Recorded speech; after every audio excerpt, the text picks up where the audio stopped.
What if everything you've been working toward isn't actually what you want? What if the achieving, the pushing, the reinventing, the never stopping isn't ambition? What if it's armor? What if underneath all of it, there is a woman who is exhausted and afraid and running from something she has never let herself fully feel? If that has landed somewhere in your chest, stay with me.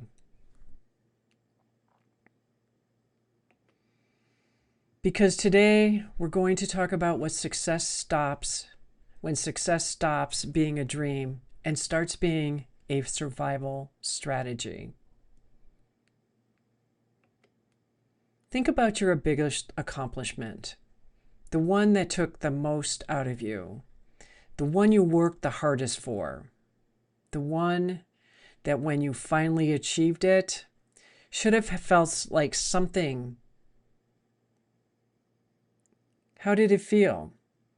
If the honest answer is it felt like nothing, or I barely stopped to acknowledge it before moving to the next, you are not alone. You are not broken, but you are running. The question isn't whether you are successful. The question is, what is your success trying to prove? Underneath almost every pattern of overachievement is a wound that whispers, you are not enough. You are not worthy. You are not lovable. And the achieving becomes the answer to the wound. If I accomplish enough, maybe I'll finally feel worthy. If I build enough, maybe I'll finally feel lovable. But here's what nobody tells you.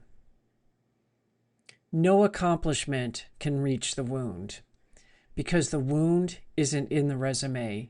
It's in your nervous system.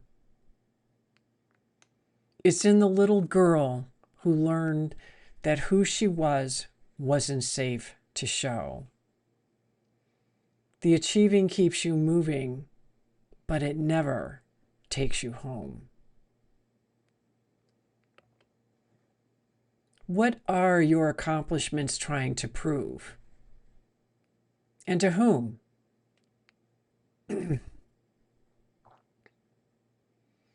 You have nothing to fear but fear itself.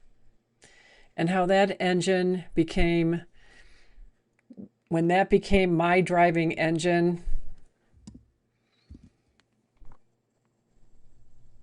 I looked for accomplishments. I did a lot of things to be somebody that I wanted to be, but I never felt anything. And I was always going on to the next. When I finally wrote my books and got them where I wanted them, and I became a #1 bestseller, I became internationally award-winning on all three of them, it didn't do anything. The second book had started because I started to give myself more credit. But the first one, it meant nothing. And that was not an easy book to write. It was not an easy book to live through. But it wasn't enough. Because I always felt like I had something important to do and I haven't found it. And when I wrote those books, I thought that they were going to be something different than what they were. I do now see what those books are, but I didn't do it. I didn't see it during that period of time. I didn't realize how deep I was going and to what level I was starting to show the world who I was, where I was unearthing the truth of who I was and not the lies that were perpetuated on me. I knew something was wrong. I've always known something was wrong. I didn't know what that was. But I always felt like I had to prove that I was worthy. I always said God didn't make junk. And yet somehow I feel like I wasn't in line at the time this happened. I mean, seriously, I mean, this is a little girl talking. This is somebody who's trying to make sense of a world. Because the first time that I started, that this pattern came in, and I'm going to go deeper into it because this is right now, I'm living in this pattern and I'm seeing it and I've been asking for it, is at 6 years old, I told my father the truth. I called him a hypocrite without knowing what that word meant, and I got smacked across my face. And I remember the words I said, and I remember where I was I said, Dad, I don't have to do what you say because what you do is different. And I got walloped across the face, and I didn't understand that. And I remember not knowing that. I got older and I understood what I had done. I called him a hypocrite. But what it also did is it said what the psychologists always said. Little kids learn from their parents. It's not what they say, it's what they do. And I was telling him that. Totally innocent.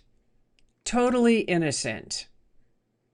But what I learned is honesty wasn't safe. And so I spent the rest of my life trying to prove that that moment wasn't true. But see, here's what else happened in that period. I became a young adult and an adult. And I always, always, always heard my mother tell me, you're going to hell because you're mean and you tell people, you hurt people's feelings all the time. And I listened to that for years about how I hurt everybody. And one day I stood up to her and I said, I don't intend to hurt people. I never have. I tell people the truth. And within inside the word truth is the word hurt. Hence, truth hurts. And I remember the first time when I stood up to my mother, I was so incredibly angry because I was so tired of hearing it. I knew without a shadow of a doubt that that was a lie. And it always came from your intention. If I intended to hurt somebody, that's one thing. But that was never my intention. And I think what it was is that I could see through my parents and they hated me for it. I also know that my mother told me that she loved me and my mother did not love me. Okay? These are things that I always felt, I always knew.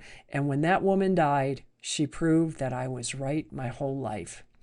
Because that woman left me out of her will when I listened to her my whole life saying, I'm going to leave something for all my kids because I think it's really important.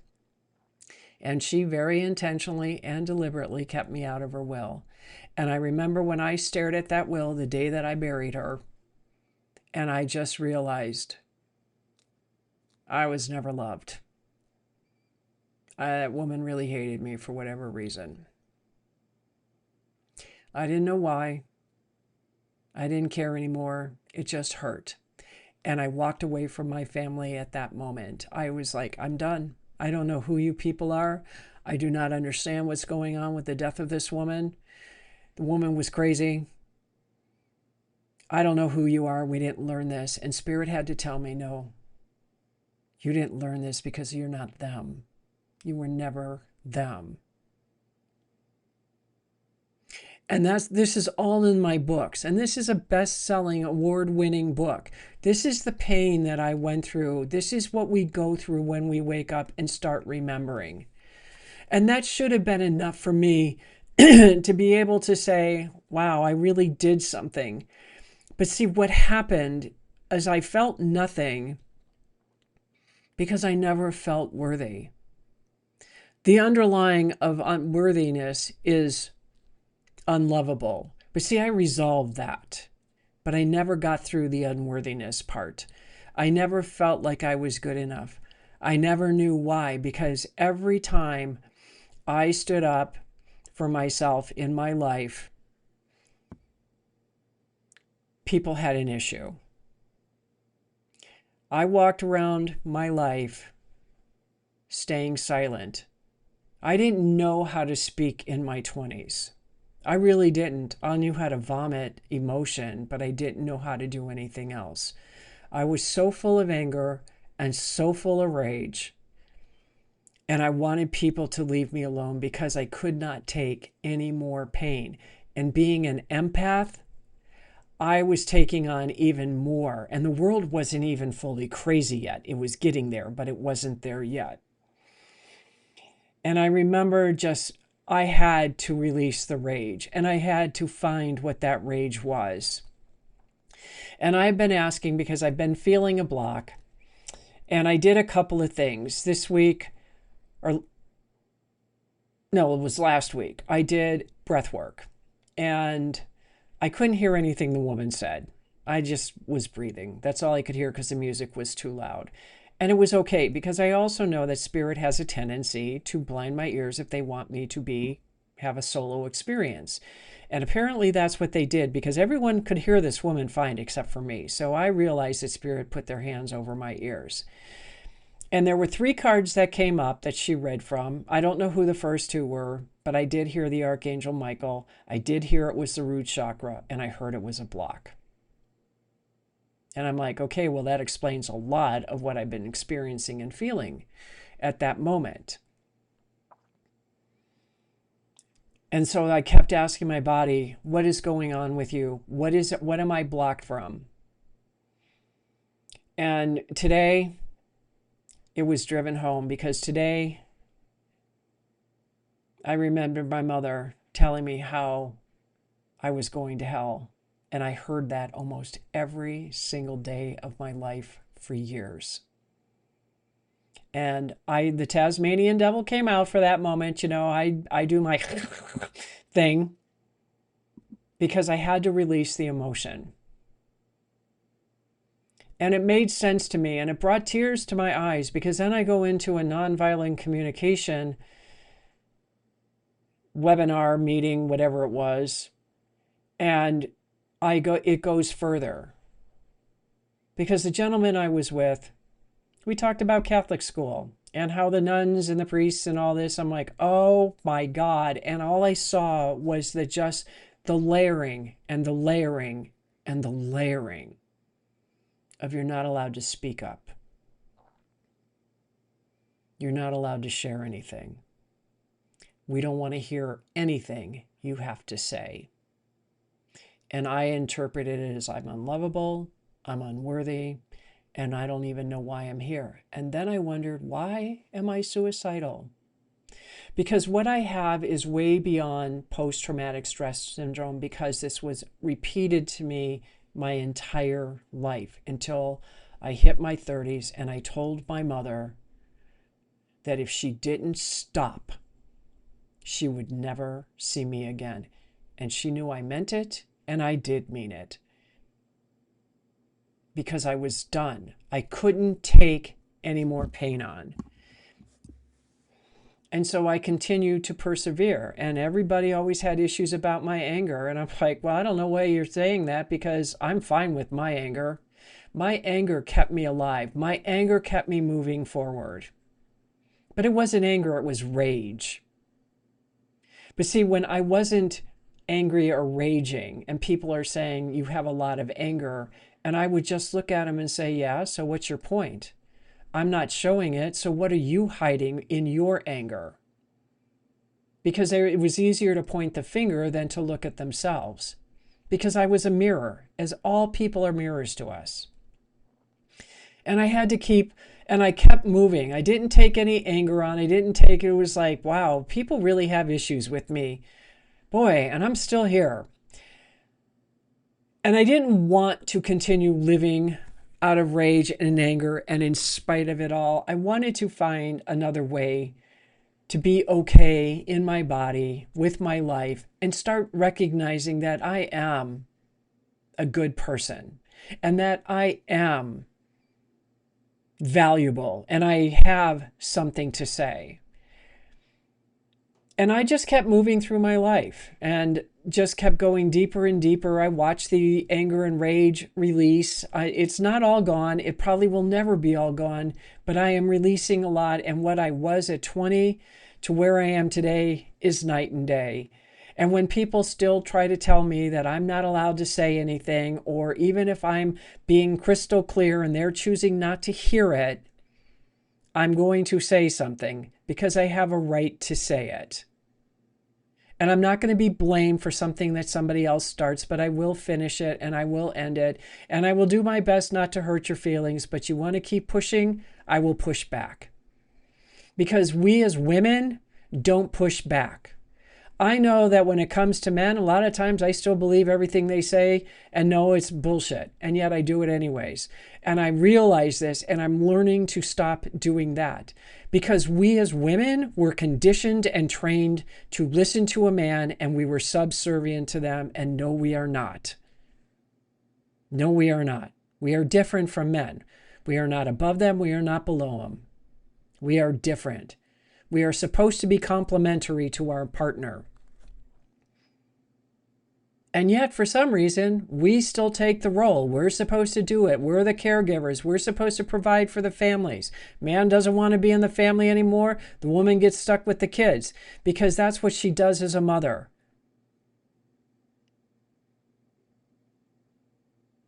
And that's not right. And it's wrong.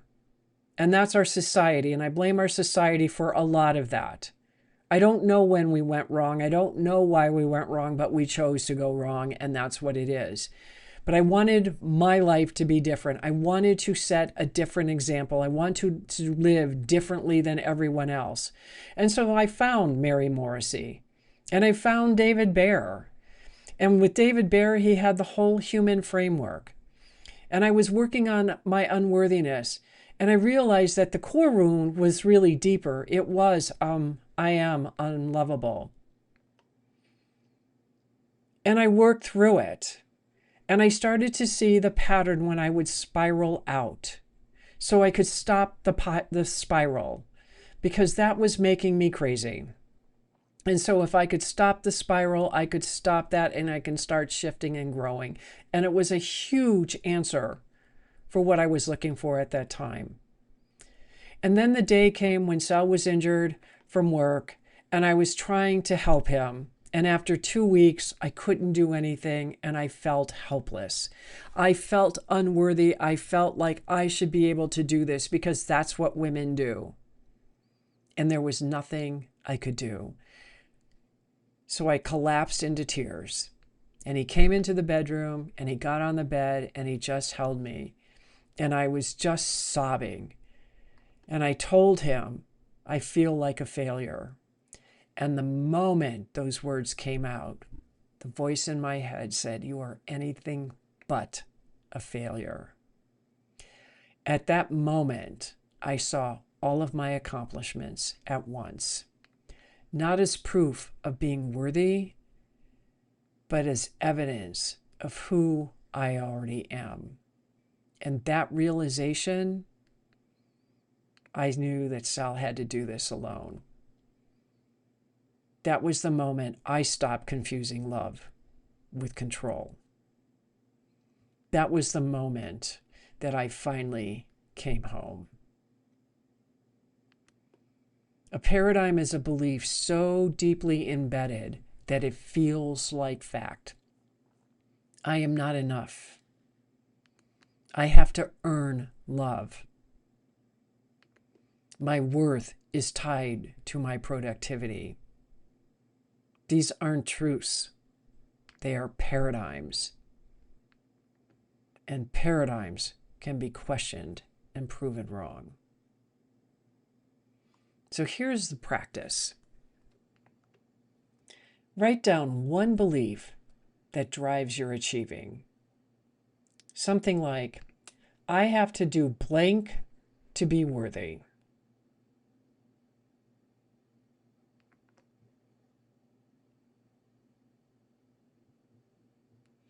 Now look at it. Is this actually, provably, objectively true?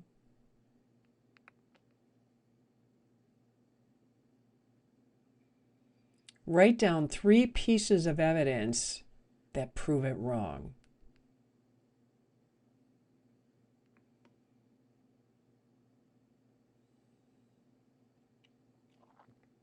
Just 3. They don't have to be big. They just have to be real.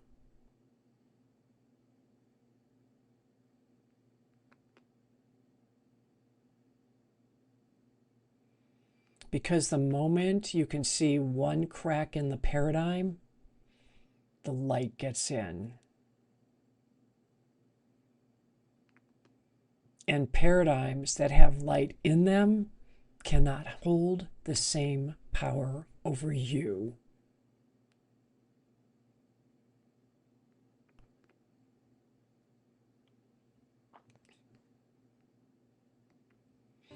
Now, I want you to close your eyes, put your hand on your heart, and take in a deep breath. And exhale.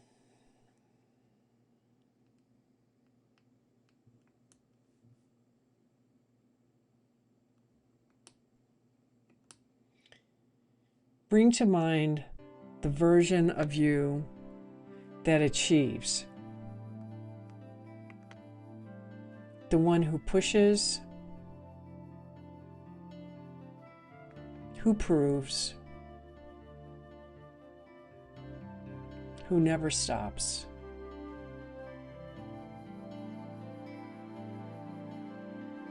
Look at her with compassion.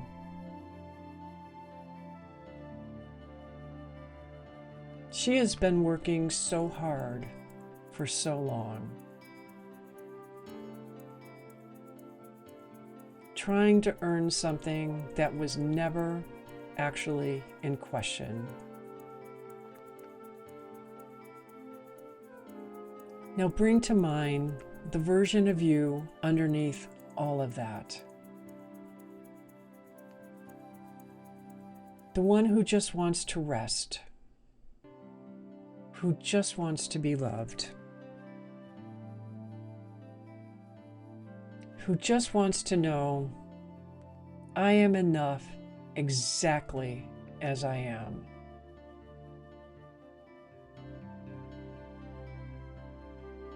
Now say to yourself, I don't have to earn my worth.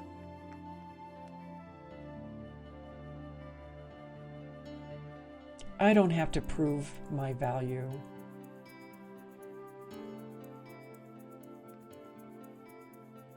I was enough before the first accomplishment.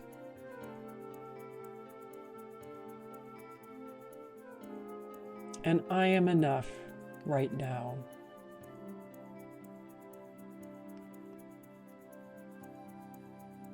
God did not make junk. He made me.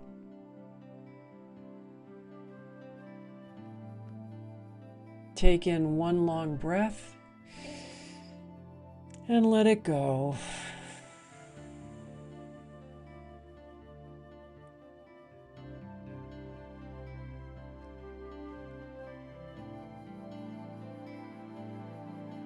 And open your eyes when you're ready. Your success is real. Everything you have built is real. And none of it is the source of your worth. Next week, I'm going to talk about what collapse is trying to tell you.